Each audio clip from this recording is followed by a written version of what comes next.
So for the creative thinking project, I have read the book Son of a Trickster, which is mainly about drug use. I have done this with Brooklyn, Sophie, and Shannon, and we've all wrote a slideshow about it, and I will be reading you the slides that I have wrote and explain to you how. So, what reasons might there be that the book is implying why he is using drugs? So, considering the life Jared has at the age of 17 years old, is it definite that he is not living how a modern family would be living. Like, his life in the book is very complicated, and Jared goes through a lot at the age he is right now. He's my age, and I cannot imagine what he is going through. Jared is in a constant fear of being thrown in jail for his mother's actions. In the text of the book, Jared asks his mother if she has stolen 2 snow machines that appeared in their yard the next day. His mother replies, "Don't worry about it." That right there is a suspicion, and that should not be something to put on a 17-year-old. So that implies that they have been stolen, and Jared would be blamed for her mistakes.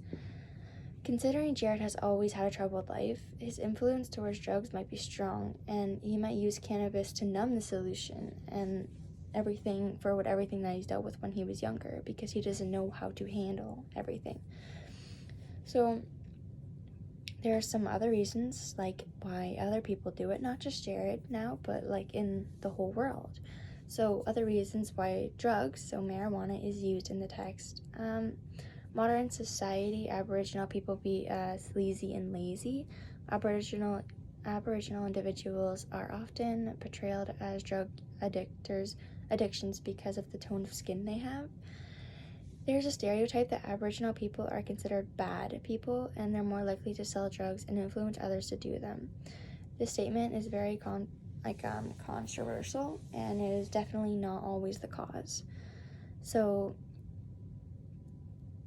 people blame natives for doing this sort of habit because of their culture, even though you cannot judge someone on what they do when you do not know their backstory, and maybe they don't know how to handle it, and sometimes it can get really rough, and just taking a little bit of that can help them calm down and make them feel better about themselves and forget about everything. So you can't judge someone because of it when you do not know the true story.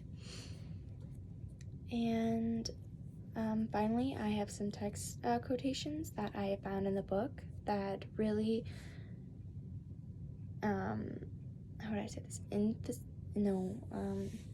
Emphasize that there is drug use in the book. So there's one that says, "I want cookies, man," which is on page 50, of his friends asking Jared for cookies because Jared would put weed into cookies and bake them together.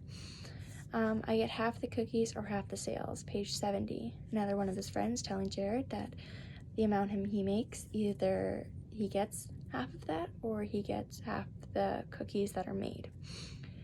"Cookie Dude" is what they would call him, which is on page 71, and that was just his nickname for everyone who would see him. They would know him as Cookie Dude. "Are you still baking cookies?" page 263. So this is like towards the end of the book, and they are still mentioning to him, asking and begging him to keep making these cookies. Or should I say these weed cookies.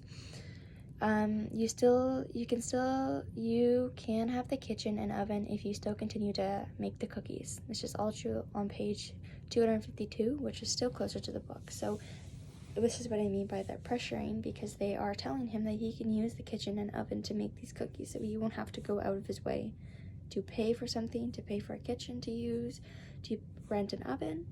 It's all given to him if he continues to make these cookies. And last, "I will find the weed, but you have to bake the weed in the cookies," which is on page 151, of his friends telling Jared that they are going to go out and find the weed for Jared, but Jared has to bake the weed in the cookies. So it was all Jared's responsibility to create the weed in these edible treats, so that no one would know what they're actually doing, because it just looks like they're cookies, and they would have bake sales, I should say, for everyone, even though they're actually just selling weed cookies.